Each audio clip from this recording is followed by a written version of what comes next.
በጎች ከግጦሽ ታጡ፣ ላሞችም በበረት አልተገኙም።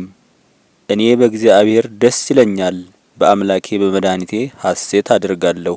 ጌታ እግዚአብሔር ኃይሌ ነው፣ እግሮቼን ፈጽሞ ያበረታኛል፣ በከፍታም ላይ ያቆመኛል። ቤቱ ድምፅህን ሰምቼ ፈራሁ፣ ሥራህንም አይቼ አደነቅሁ።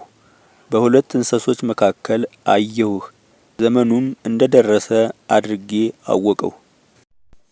ሕፃኑ ክፉውን ለመጥላት መልካሙን ለመምረጥ ሳያውቅ የፈራቸው የሁለቱ ነገሥታት ሀገር ባድማ ትሆናለች።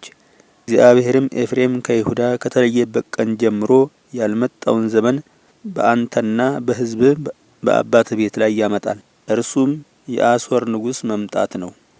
በዚያም ቀን እንዲህ ይሆናል፣ እግዚአብሔር በግብጽ ወንዝ ዳርቻ ያለውን ዝንብ በአሦርም ሀገር ያለውን ንብ በፉጨት ይጠራል። ይመጡማል፣ እነርሱም በሸለቆው፣ በመንደሮች፣ በምድርም ጉድጓድ፣ በድንጋይም ዋሻ ውስጥ፣ በጫካው ሁሉ ላይ ይሰማራሉ። በዚያን ቀን እግዚአብሔር ከወንዙ ማዶ ባመጣው ታላቅ ምላጭ በአሦር ንጉሥ የራሱንና የእግሩን ጠጉር ይላጨዋል። ምላጩም ጢሙን ደግሞ ይላጫል። በዚያን ቀን እንዲህ ይሆናል፣ ሰው ከላሞቹ አንዲት ጊደርና 2 በጎችን ያሳድጋል። የአንዲት በግ ወተት 2 ሰዎችን ያጠግባል። ወተትም ይበዛል። በሀገሪቱ መካከል የቀረ ሁሉ ቅቤና ማር ይበላል።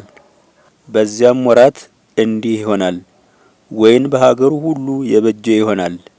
የ1000 የወይን ዳስ ዋጋ 1000 የብር ሰቅል ይሆናል። ከዚህ በኋላ ዳግመኛ ምድር ሁሉ ትጠፋለች። ፍርሃትም ይመጣል፣ በፍላጻና በቀስትም ይገቡባታል። ምድሪቱ ሁሉ ትጠፋለችና እሾህና ኩርንችትም ትሞላለች። በሚታረሰው ተራራ ሁሉ ላይ ፍርሃት ይመጣል።